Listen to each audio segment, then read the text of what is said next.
جو اسلامی سال کے 12 مہینے ہیں ان مہینوں سے ایک مہینے کا نام لے کے اس کی عظمت اور شان کو بیان فرمایا۔ اسلامی کیلنڈر کے اندر اسلامی سال کے 12 مہینوں میں رمضان المبارک وہ مہینہ ہے کہ جس مہینے کی عظمت و شان اللہ رب العالمین نے قرآن مجید کے اندر باقاعدہ اس کا نام لے کر ذکر فرمائی۔ کبھی تو اس کی ایک رات کا تذکرہ فرمایا اور آخری پارے کے اندر باقاعدہ سورہ قدر نازل فرما دی۔ وہ جو قدر والی رات ہے وہ بھی رمضان المبارک کے اندر ہی رب نے رکھی ہے۔ فرمایا انا انزلناہ فی لیلۃ القدر وما ادراک ما لیلۃ القدر لیلۃ القدر خیر من الف شہر تنزل الملائکۃ والروح فیہا باذن ربہم من کل امر سلام ہی حتی مطلع الفجر۔ حضرات محترم، پوری سورہ قدر کے اندر اللہ رب العزت نے اس ایک رات کی عظمت و شان کو بیان کیا، اور وہ رات جو عظمتوں والی رات ہے، 1000 مہینے کی عبادت سے بڑھ کر جس کے اندر عبادت کا ثواب ہے، وہ رات بھی رب نے رمضان المبارک کے اس بابرکت مہینے کے اندر رکھ دی ہے۔ اور میں نے جو آیا مبارک آپ کے سامنے پڑھی سورہ بقرہ کے اندر، اس کے اندر باقاعدہ رمضان کا نام لے لیا۔ فرمایا شہر رمضان الذی انزل فیہ القرآن، رمضان وہ مہینہ ہے کہ جس کے اندر قرآن نازل ہوا۔ حالانکہ علماء کرام فرماتے ہیں کہ رمضان المبارک کے اندر ہی اللہ تعالیٰ نے حضرت ابراہیم علیہ السلام جو کہ میرے نبی کے جد امجد ہیں، حضرت ابراہیم علیہ السلام پر اللہ تعالیٰ نے جو صحف نازل فرمائے، مختلف صحیفے نازل فرمائے، حضرت ابراہیم پر نازل ہونے والے وہ صحیفے علماء فرماتے ہیں کہ 1 رمضان المبارک کو نازل ہوئے۔ تورات حضرت کلیم اللہ پر نازل فرمائی، تورات رب نے 6 رمضان المبارک کے اندر نازل فرمائی۔ زبور بھی اللہ کا کلام ہے، حضرت داؤد علیہ السلام پر نازل فرمائی۔ علماء فرماتے ہیں کہ 16 رمضان المبارک کو رمضان کے مہینے کے اندر ہی زبور بھی نازل فرمائی۔ عیسیٰ علیہ السلام پر رب نے انجیل نازل فرمائی، انجیل عیسیٰ علیہ السلام پر بھی رمضان المبارک کی 18 تاریخ کو نازل ہوئی۔ اور قرآن مجید کے بارے میں فرمایا کہ رمضان المبارک کے آخری عشرے کی تاک رات کے اندر جو قدر کی رات ہے، سورہ قدر لیلۃ القدر میں رب العالمین نے قرآن مجید کو نازل فرمایا۔ تو یا الہ العالمین، وجہ کیا ہے سارے کلام رمضان میں، لیکن جو تو نے ہمارے سامنے تعارف پیش کیا رمضان کا، وہ قرآن کے حوالے سے کیا۔ حالانکہ زبور بھی رمضان میں آئی، انجیل بھی رمضان میں آئی، تورات بھی رمضان میں آئی، حضرت ابراہیم پر جو صحیفے نازل ہوئے وہ بھی رمضان میں آئے، قرآن بھی رمضان میں آیا۔ لیکن یا اللہ تو تیرے ہی کلام ہے وہ بھی، لیکن دیگر کلاموں کے ساتھ تو نے رمضان کا تعارف پیش نہیں کیا۔ تعارف پیش کرنے کے لیے رب العزت تو نے رمضان کا تعارف قرآن کے حوالے سے پیش فرمایا۔ وجہ کیا ہے؟ فرمایا کلام سارے میرے ہیں، میرے میں نے نازل فرمائے۔ جبریل لے کے آیا، مختلف انبیاء پر آئے، لیکن قرآن بھی میرا کلام، انجیل بھی میرا کلام، زبور بھی میرا کلام، تورات بھی میرا کلام، صحف ابراہیمی بھی میرا کلام۔ میرا کلام ہونے کے حوالے سے سارے کلام برابر ہیں، لیکن قرآن کی شان اس لیے بڑھ گئی کہ ہیں تو سارے میرے کلام، کوئی ابراہیم پر آیا تو کوئی کلیم اللہ پر آیا، کوئی عیسیٰ روح اللہ پر آیا تو کوئی حضرت داؤد اور سلیمان پر آیا، لیکن قرآن وہ عظیم الشان کتاب ہے کہ ایک عظیم کتاب عظیم رب کی طرف سے اس پیغمبر پر آئی جو 1.25 لاکھ نبیوں کا امام ہے۔ اس لیے قرآن سب سے عظیم ہو گیا کہ جس پر نازل ہوئی وہ پیغمبر عظیم تر ہے۔ اس لیے قرآن کے اعتبار سے اس مہینے کا تعارف رب العزت نے پیش فرمایا۔ حضرات محترم، میرے پیغمبر اکرم صلی اللہ علیہ وسلم نے ارشاد فرمایا کہ رجب میری امت کا مہینہ ہے۔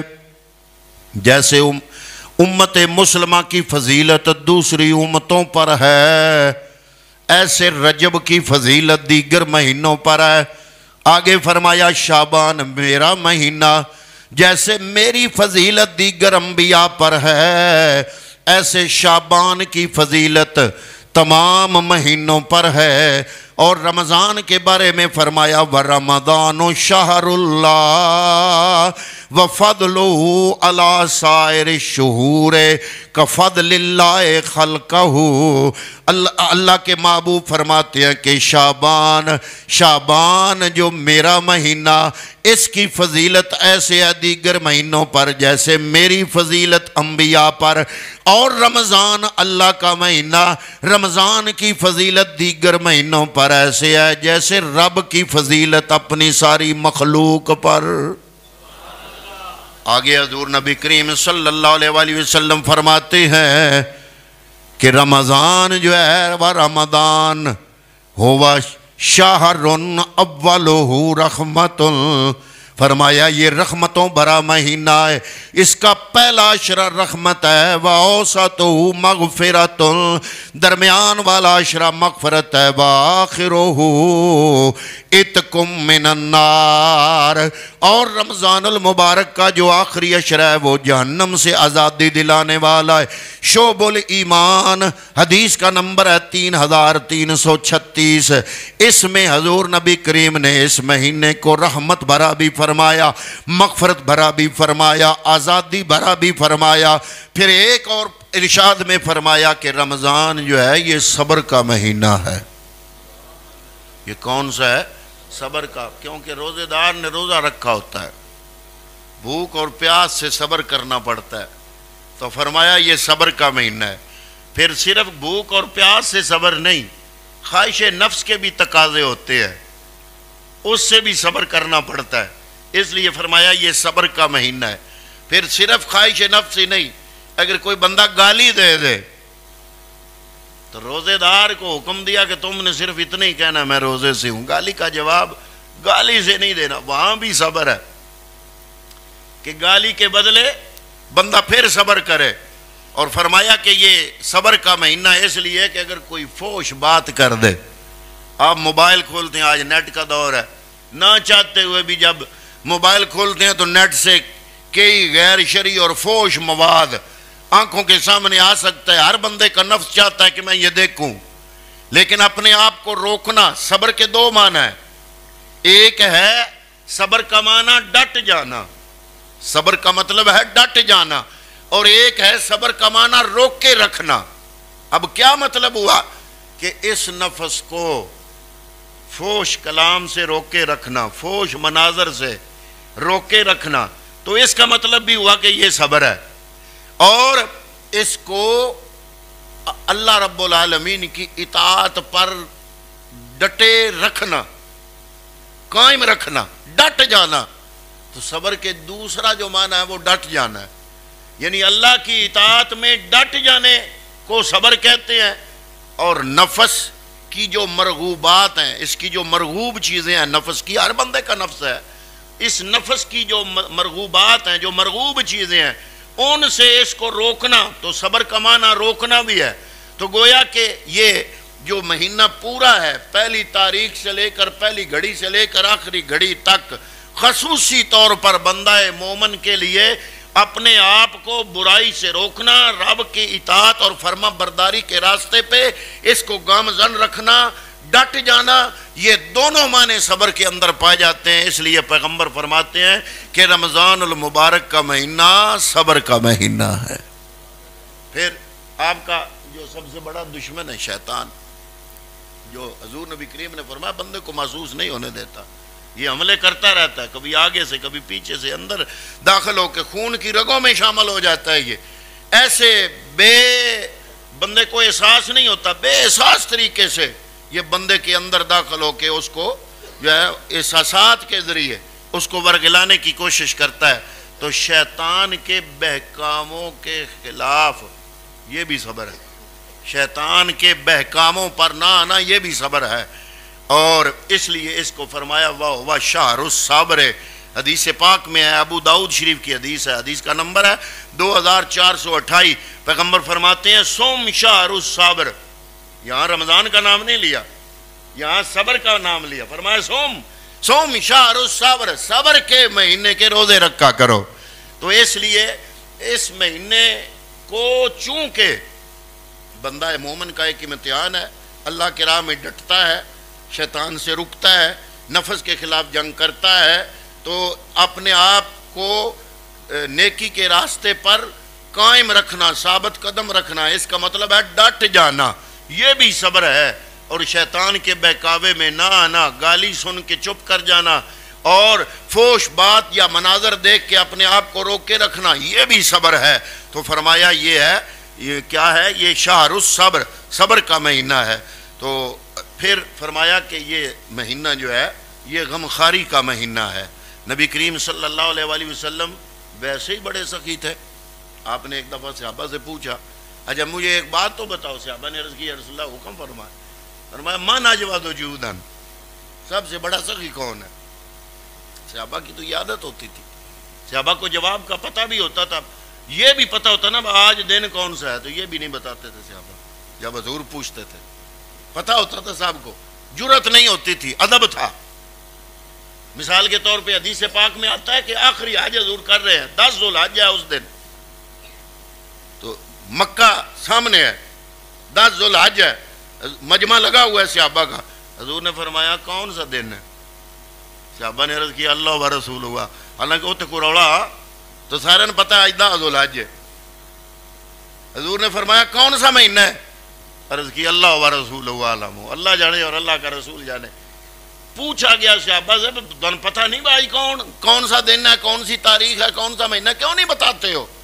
تو صحابہ کہتے ہیں کہ اس لیے نہیں بتاتے کہ پیغمبر جب بھی سوال کرتے ہیں کسی حکمت کے تحت کرتے ہیں، ہم اگر جواب دے دیں تو وہ حکمت روک نہ جائے، ہم چپ ہو جاتے ہیں، ہم کہتے ہیں اللہ و رسول عالم، اللہ جانے اور اللہ کا رسول جانے، پتہ نہیں حضور نے اس کے جواب میں کون سی حکمت بری گفتگو فرمانی ہے، تو ہم وہ حضور کی گفتگو سننے کے لیے خاموش ہو جاتے ہیں اور عرض کرتے ہیں اللہ و رسول عالم۔ تو پیغمبر نے یہاں بھی پوچھا، حضور نے پوچھا من اجود جودن، بتاؤ بھئی سب سے زیادہ سخی کون ہے؟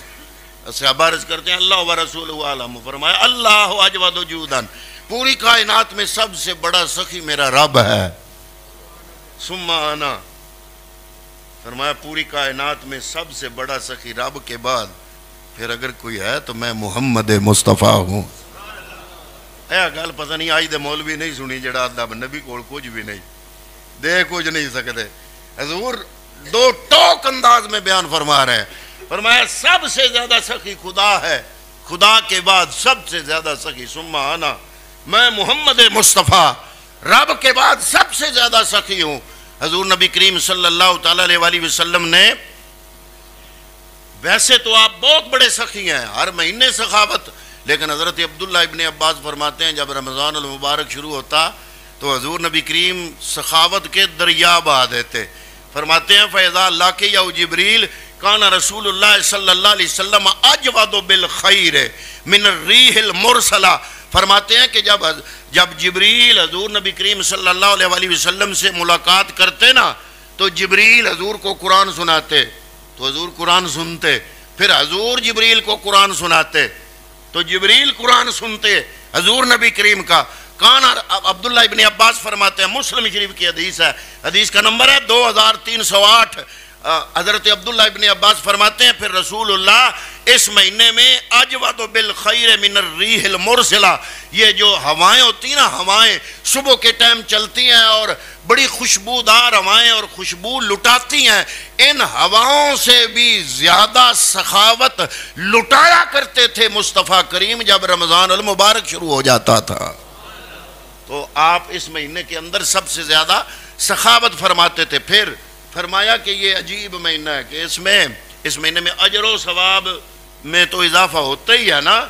یہ وہ مہینہ ہے, کمال یہ ہے اس مہینے کا, کمال یہ ہے کہ صرف اجر و ثواب میں اضافہ نہیں ہوتا, اس مہینے میں بندہ مومن کے رزق میں بھی اضافہ کر دیا جاتا ہے. روزہ دار کو اس مہینے میں وہ نعمتیں ملتی ہیں جو دوسرے مہینوں میں نہیں ملتی. نبی کریم صلی اللہ علیہ وسلم کا ارشاد ہے, مسند الحارث حدیث کا نمبر ہے 321, فرمایا ہوا شہر یزاد الرزق المومن فیہ, یہ رمضان المبارک وہ مہینہ ہے جس مہینے کے اندر اللہ رب العالمین بندہ مومن کے رزق میں اللہ تعالیٰ اضافہ فرما دیتا ہے. وہ مہینہ جس میں رب رزق بڑھا دیتا ہے. پھر فرمایا جب پہلی رات آتی ہے, اذا کان اول لیلۃ من شہر رمضان صفدت الشیطان ومردت الجن, فرمایا جب پہلی رمضان المبارک آتی جاتی ہے تو اللہ رب العالمین جو سرکش جن اور شیطان ہے ان کو رب العزت جکڑ دیتا ہے. وَغُلِّقَتْ أَبْوَابُ النَّارِ, میں تو کہتا ہوں کہ رمضان کے سارے انعام ان کو سلام اپنی جگہ مسلم تسلیم شدہ, لیکن بندہ مومن کے لیے رمضان المبارک کے اندر جو سب سے بڑا انعام ہے وہ یہ ہے. کیوں؟ اس لیے کہ 11 مہینے بندہ مومن اگر نیکی نہیں کر سکتا, شیطان ہر دم کوشش کرتا ہے اس کے نیکی کے راستے میں آنے کی, اس کو سخاوت نہیں کرنے دیتا, اس کی دنیاوی ضروریات سر اٹھا دیتی ہیں. وہ شیطان سامنے آ جاتا ہے, ان ضروریات کو یاد کرا دیتا ہے, فلاں ضرورت نیکی نہیں کرنے دیتا, بستر سے نکل کے نوافل نہیں پڑھنے دیتا, نماز کی طرف نہیں آنے دیتا. کوئی کسی مسلمان بھائی کا درد دل میں رکھتا ہے تو اس طرف نہیں جانے دیتا. ہر دم شیطان جو ہے وہ دشمن بنتا ہے. لیکن جب رمضان المقدس کا بابرکت مہینہ آتا ہے تو اللہ رب العالمین اس بندہ مومن کو جو انعام سب سے بڑا عطا فرماتا ہے, جو نیکی کے راستے میں رکاوٹ بن کے آنے والا شیطان ہوتا ہے, رب اس کو زنجیروں میں جکڑ دیتا ہے. فرمایا وَغُلِّقَتْ أَبْوَابُ النَّارِ, جہنم کے دروازے بند, فلم یفتح منہا, کوئی ایک بھی پھر کھولا نہیں جاتا. وفتحت ابواب الجنہ, جنت کے دروازے کھول دیتے ہیں. فلم یغلق منہا باب, کوئی ایک دروازہ بھی پھر بند نہیں کیا جاتا. وینادی منادن, اور ایک ندا کرنے والا رب کی طرف سے ندا کرتا ہے, یا باغی الخیر, اے نیکی کے طلبگار اقبل, آگے بڑھ. ویا باغی شر, اے برائی کے طلبگار اقصر, رک جا. وللہ اتقاء من النار, اللہ رب العالمین اس مہینے میں بے شمار لوگوں کو جہنم کی آگ سے آزاد کر دیتا ہے. وذالک کل لیلہ, فرمایا یہ صرف رمضان کی پہلی رات ہی نہیں ہوتا, یہ رمضان المبارک کی ہر رات رب العالمین یہی کام کرتا ہے, اور نیکوکاروں کے لیے نیکی کرنا رب آسان فرما دیتا ہے.